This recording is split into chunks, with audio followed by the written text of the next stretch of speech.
మ్మ్. అయితే నీకు కావాల్సింది చింకీ పక్షి చెడ్డదవ్వాలని, ఇంకా అడవిలో ఉన్న జంతువులని ఇష్టపడకూడదని. అయితే నా దగ్గర ఒక ఐడియా ఉంది. మూన్ల్యాండ్ అడవిలో అన్ని జంతువులు పక్షులు చాలా ప్రేమగా ఇంకా ఆప్యాయతతో ఉండేవి. ఇక్కడ ఒక సింహంకి బదులు ఒక ఏనుగు అడవిని పాలించేది. ఈ సమయంలో అన్ని జంతువులు సభకి వచ్చాయి. చింకీ పక్షి కూడా ఒక కొమ్మ మీద కూర్చుని అంతా చూస్తూ ఉంది. అప్పుడే ఒక పావురం అక్కడికొచ్చింది. హలో ఏనుగు మహారాజా, నా పేరు సోను పావురం. నేను పక్కన ఉన్న అడవి నుండి వచ్చాను. దాన్ని 2 సింహాల అడవి అని పిలుస్తారు. అవునా, అలాగా. అయితే చెప్పు సోను పావురమా, ఏ విషయం మీద వచ్చావు?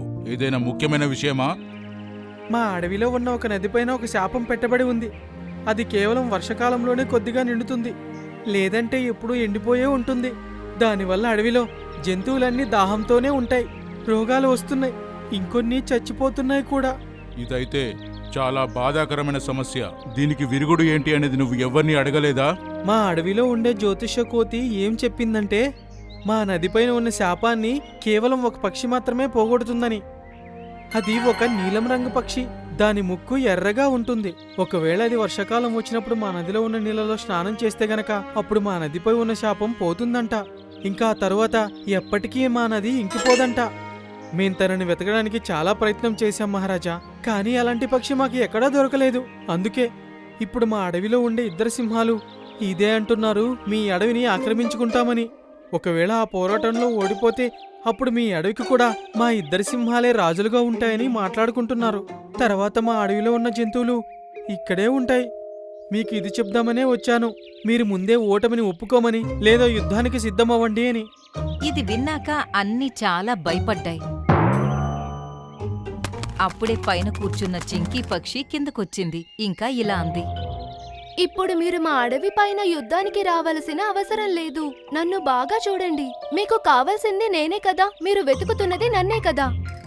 తనను చూసి సోను పావురం ఆశ్చర్యంతో ఉండిపోయింది. ఇంకా ఇలా అంది. హా, నీ రంగు కూడా నీలంలోనే ఉంది, ఇంకా ముక్కు కూడా ఎర్రగానే ఉంది.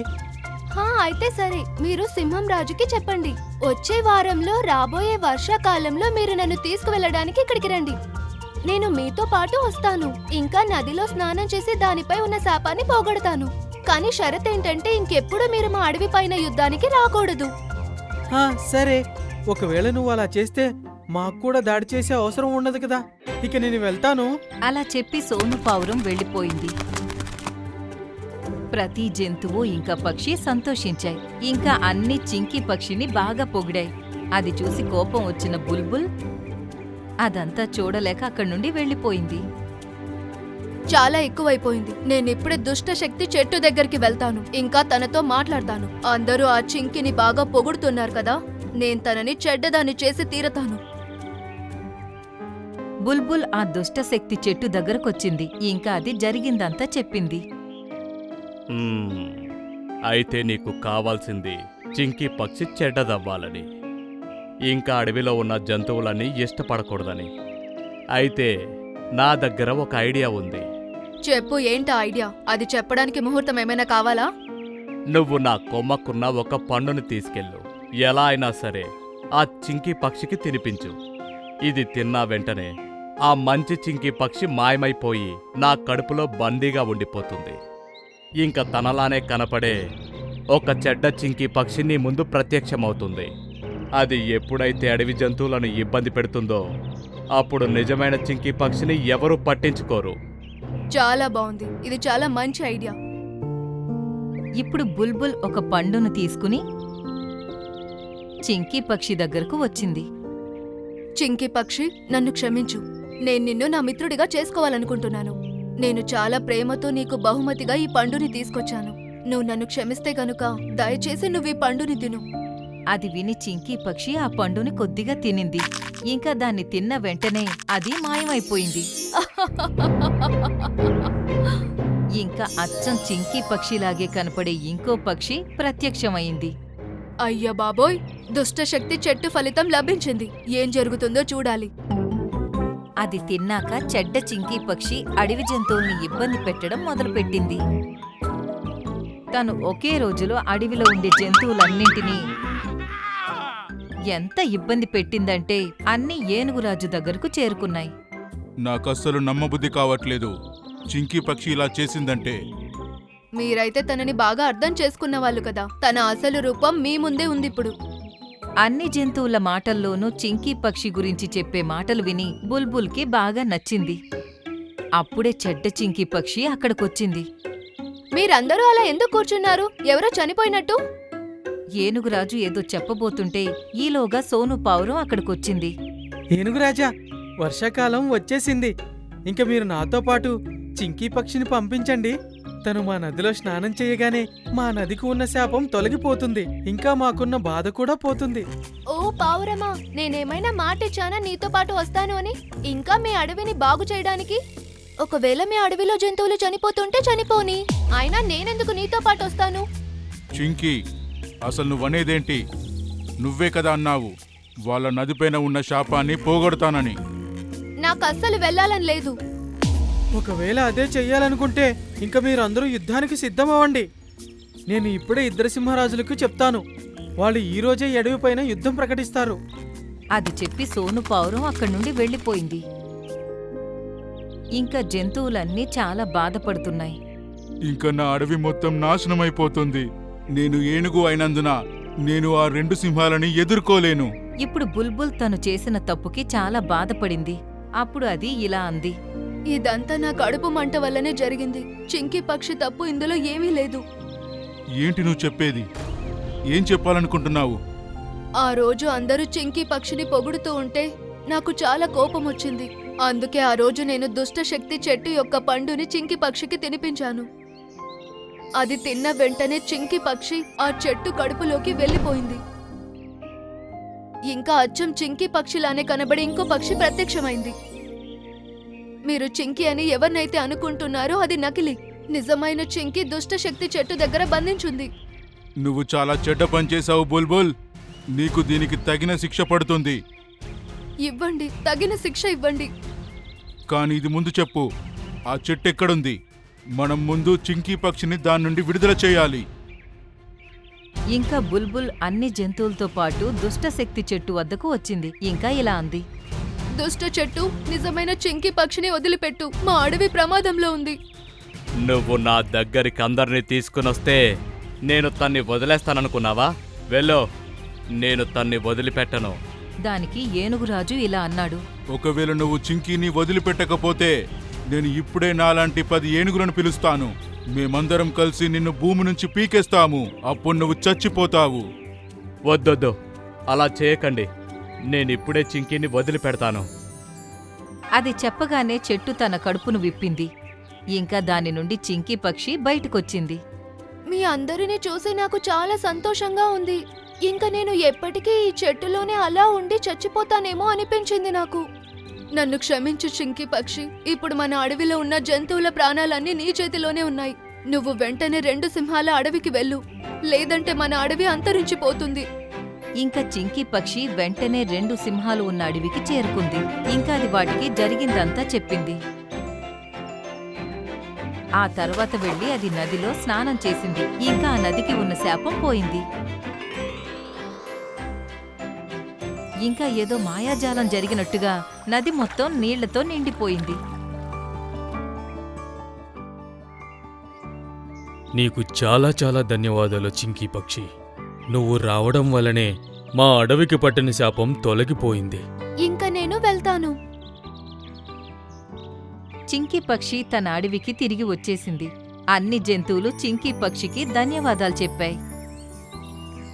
ఇంకా తను బుల్బుల్ మంచి స్నేహితులైపోయాయి. ఎప్పుడూ తనతోనే కలిసి తిరిగేది. చచ్చాన్రా బాబోయ్! నిజంగా ఇది చాలా కారంగా ఉంది. హాయ్, అరే బుల్బుల్, దీంట్లో నువ్వు చాలా ఎక్కువగా కారం వేశావు. చంపావట్లో పక్షులన్నీ చాలా సంతోషంగా జీవిస్తూ ఉండేవి. 4 వైపులు సంతోషం మాత్రమే నిండి ఉంది. ఆ పక్షుల్లో ఒక పావురం ఉండేది. దానికి కళ్ళు కనబడవు. ఈ మర్రి చెట్టుపై పక్షులు ఉన్నాయి. అవి అనుకున్నట్లే వాటి రోజు ప్రారంభిస్తుంది. అన్నీ చాలా సంతోషంగా ఉన్నాయి. ఆ మర్రి చెట్టున జీవించే పక్షులు అన్నీ జుమ్రి పావురంకి కళ్ళు కనపడవని అన్నీ ఆట పట్టించేవి. కొన్ని పక్షులైతే దాని దగ్గర చాలా కఠినంగా మాట్లాడేవి. అందువల్ల జుమ్రి పావురం ఎప్పుడూ చాలా బాధపడుతూ ఉండేది. అరే చూడు, ఈ వాతావరణం ఎంత బాగుందో. ఈ వాతావరణం చూస్తుంటే ఎగరాలనిపిస్తుంది. మన సంగతేమో పర్లేదు, మరి జుమ్రి పావురం సంగతేంటి? పాపం దానికి కళ్ళు కూడా కనబడవు. దానికి మంచి వాతావరణం, చెడ్డ వాతావరణం అనేది ఏముంది? నాకు కళ్ళు కనబడవేమో, కానీ మీకు బాగానే కనిపిస్తుంది కదా. మీరు మాట్లాడుకున్నది వింటుంటే నాకు వాతావరణం ఎంత బాగుందో అర్థమవుతుంది. జుమ్రి పావురం, ఇప్పుడు ఈ గూడు ఒక్కటే నీకు ప్రపంచం అయిపోయింది కదా. నువ్వు పాపం ఏమీ చూడలేవు, మరియు దాని అందాన్ని చూసి సంతోషించలేవు. దానికేంటి, నా జీవితమే చీకటైపోయింది కదా. జుమ్రి పావురం ఎక్కడికి వెళ్లి రాలేకపోయింది. అందుకు ఆ మర్రి చెట్లు ఉంటున్న పక్షులు అన్నీ దానికి ఏదో ఒక ఆహారం తెచ్చి ఇచ్చేవి. ఒకరోజు ఏం జరిగిందంటే, తీసుకో పిన్ని, మా అత్తమ్మ నీకు పకోడీలు ఇచ్చిరమ్మంది. బాగుండు బిడ్డ, మంచి సమయంలో మీ అత్త పకోడీలు ఇచ్చి పంపింది. నాకు చాలా ఆకలేస్తుంది. ఈరోజు ఆహారం ఇవ్వడానికి ఎవ్వరూ రాలేదు. వాళ్ళకేంటి, వాళ్ళు వెళ్ళి ఇచ్చారమ్మంటారంతే, కానీ పని చేయాల్సింది మేమే. ఇంటి పనితో పాటు నీకు కూడా చాకరీలు చెయ్యాలి. ఎక్కడికైనా వెళ్ళి చావచ్చు కదా. మా ప్రాణాలు తీయడానికి ఈ మర్రి చెట్లోనే కూర్చునుంటావు. మరోవైపు మా అత్తయ్య ఊరికే పెత్తనం చెలాయిస్తూ ఉంటుంది. జుమ్రీ పావురం ఒక పకోడీని తీసుకొని నోట్లో పెట్టుకుంటుంది. దానికి చాలా కారంగా ఉంటుంది. తట్టుకోలేక అరుస్తుంది. చచ్చాన్రా బాబోయ్, నిజంగా ఇది చాలా కారంగా ఉంది. హాయ్, అరే బుల్బుల్, దీంట్లో నువ్వు చాలా ఎక్కువగా కారం వేశావు. ఫస్ట్ నేను నీకు తినడానికి ఇవ్వాలి, మళ్ళీ నీ కథలు వినాలి. ఎక్కువ కారం అయితే ఏమైంది? ఎక్కువే ఉంది కదా, ఏం తక్కువ లేదు కదా. తినాలనుకుంటే తిను, లేదంటే నీ ఇష్టం. మా అత్త చెప్పిందని నేను నీకు పకోడీలు ఇవ్వడానికి వచ్చాను. పకోడీ చేస్తూ చేస్తూ ఈ వేడిలో ప్రాణమే పోతుంది. మరి నువ్వు ఇక్కడ కథలు చెప్తున్నావా? బుల్బుల్ యొక్క ఇలాంటి మాటలు విని జుమ్రి పావురం చాలా బాధపడుతుంది. దానికి ఎక్కువగా ఆకలేస్తుండడం వల్ల కారం ఎక్కువైన ఈ పకోడీలనే మెల్లగా తింటుంది. మెల్లగా అలాగే కాలం గడిచిపోయింది, మరియు చలికాలం కూడా వచ్చేసింది. ఓరే దేవుడా, ఈరోజు చాలా చలేస్తుంది. గాలి కూడా చాలా చల్లగా ఉంది. ఈ చలి నుంచి తప్పించుకోవడానికి నా దగ్గర ఒక స్వెటర్ కూడా లేదు. ఏమైంది పోపట్? ఏం మాట్లాడుకుంటున్నావు నువ్వు? అరే పిన్ని, చాలా చల్లటి గాలి వస్తుంది. ఈ చెట్టులో ఉన్న ఏ పక్షి దగ్గర స్వెటర్లే లేవు. ఎందుకంటే పోయిన సంవత్సరం కొన్నిన అన్ని స్వెటర్ పాడైపోయాయి, చిన్నవి అయిపోయాయి. మరి కొత్త తీసుకోవాల్సింది. చల్లటి గాలి వస్తుందని మీకు తెలుసు కదా. అది మాత్రం కాకుండా చలికాలం వేరే వచ్చేసింది. మిమ్మల్ని మీరు కాపాడుకోవాలి కదా. ఆహా, నాకన్నీ తెలుసు. కానీ స్వెటర్లు అమ్ముతున్న ఆ పావురం, అది మన అడవి వదిలి వేరే అడవికి వెళ్ళిపోయింది. ఇప్పుడు ఎక్కడి నుంచి స్వెటర్ కొనాలి? ఇప్పుడు చూస్తే చల్లటి గాలి ఎక్కువగా ఉంది. ఇప్పుడు వాళ్ళ గూడులో ఉండడమే మంచిది. కానీ అక్కడ కూడా చలిలో నుంచి తప్పించుకోగలమో లేదు. పోపట్, నువ్వేమీ బాధపడకు. నా దగ్గర కొంచెం ఉల్లుంది. నేను నీకోసం మఫ్లర్ చేసేస్తాను. ఎలాగో నా కాలంలో నేను మంచిగా స్వెటర్లు చేసేదాన్నే అని మా అమ్మ చెప్పేది. కానీ నీకు కళ్ళు కనబడవు కదా. నువ్వు చూస్తూ ఉండు, నీకోసం మఫ్లర్ ఎలా తయారు చేస్తానో చూడు. జుమ్రి పావురం ఒక్క రోజులోనే మఫ్లర్ని తయారు చేసేసింది మరియు పోపట్ చిలుకకి ఇస్తుంది. అరే వా పిన్ని, నువ్వు చాలా బాగా వేశావు. ఈ మఫ్లర్ ఎంతో మెత్తగా మరియు వెచ్చగా ఉంది. ఇది వేసుకున్న తర్వాత నాకు ఇప్పుడు చలి వేయట్లేదు. మరియు ఇలాంటి అద్భుతమైన డిజైన్ నేను ఇప్పుడు దాకా చూడలేదు. నువ్వు ఇంత మంచి డిజైన్ వేశావు. నీకు నచ్చింది కదా, ఇంకేం కావాలి నాకు? కానీ ఇది ఎలా అల్లావో? నీకు కళ్ళు కనబడవు కదా. ఆ భగవంతుడు ఒక దారి మూసివేశాడంటే ఇంకో దారి తెరుస్తాడు. నేను అందాజుగా స్వెటర్, మఫ్లర్, టోపీ అన్నీ చేస్తాను. పోపట్ చిలుక యొక్క మఫ్లర్ చూసి పక్షులన్నీ అలాంటి మఫ్లరే వేసుకోవాలి అని ఆశించాయి. చిలుక ఈ మఫ్లర్ అల్లింది గుడ్డి పావురం అని చెప్పిన వెంటనే ఎవరూ దాన్ని నమ్మలేకపోయారు. అరే ఏం మాట్లాడుతున్నావు నువ్వు? గుడ్డి పావురం మఫ్లర్ అల్లిందా? అది ఎలా సాధ్యం? నాకు కళ్ళు బాగా కనపడతాయి, కానీ నేను ఇంత మంచి డిజైన్ వేయలేను. ఇంకోవైపు ఈ పావురానికి కళ్ళు కనపడవు, మరి ఇంత మంచి డిజైన్ ఎలా వేసింది? గుడ్డి పావురంతో ఉపయోగం లేదు అని ఇన్ని రోజులు అనుకున్నాము. ఈ రోజు నాకు ఒక విషయం తెలిసింది. అది చాలా మంచి స్వెటర్లు అల్లుతుంది. ఈ చలికాలంలో మనకు చాలా కష్టంగా ఉంది, ఎందుకంటే మన దగ్గర స్వెటర్లు, టోపీలు, మఫ్లర్ ఏమీ లేవు. నేను నమ్మలేకపోతున్నాను. రేపు ఉదయమే గుడ్డి పావురం దగ్గరికి వెళ్ళి ఈ విషయమేంటో తేల్చుకుంటాను. టున్టున్ పక్షి గుడ్డి పావురం దగ్గరికి వెళ్తుంది. అది చూసినప్పుడు నిజంగానే జుమ్రి పావురం స్వెటర్ అల్లుతూ ఉంటుంది. అది చాలా మంచి డిజైన్ వేస్తూ ఉంటుంది, మరియు అది చేసిన స్వెటర్ వేసుకుంటే చలి నుంచి తప్పించుకోవచ్చు. జుమ్రి పావురం, మమ్మల్ని క్షమించు. రోజు మేం నిన్ను అవమానించాము, దేనికి పనికిరాని దానివి అని అనుకున్నాము. నువ్వు నా కోసం కూడా ఒక స్వెటర్ వేసిస్తావా? ఆహా, ఖచ్చితంగా. నాకీ పని చేయడం చాలా ఇష్టం. జుండ్రి పావురం స్వెటర్లు అల్లడం గురించి ఇప్పుడు అడవంతా తెలిసిపోయింది. అందరూ తన దగ్గర స్వెటర్లు అల్లించుకోవాలి అనుకున్నారు. ఇప్పుడు జుమ్రి పావురం స్వెటర్ల ఒక అంగడి ఓపెన్ చేసింది. అందులో అది స్వెటర్లు అల్లి అమ్మడం ప్రారంభించింది. అది స్వెటర్లు అల్లిన వెంటనే అది అమ్ముడుపోయేవి. అందువల్ల ఇప్పుడు ఎవరి దగ్గర చేయి చాచాల్సిన అవసరమే లేదు. ఇప్పుడు తన జీవితం చాలా సంతోషంగా గడుపుతుంది. నన్ను క్షమించండి పిన్ని, ఆ రోజు మీతో నేను చాలా కఠినంగా మాట్లాడాను. మీరు చాలా మంచిగా స్వెటర్లు అల్లుతారని విన్నాను. నాకు కూడా మీరు నేర్పిస్తారా? ఆహా, ఖచ్చితంగా.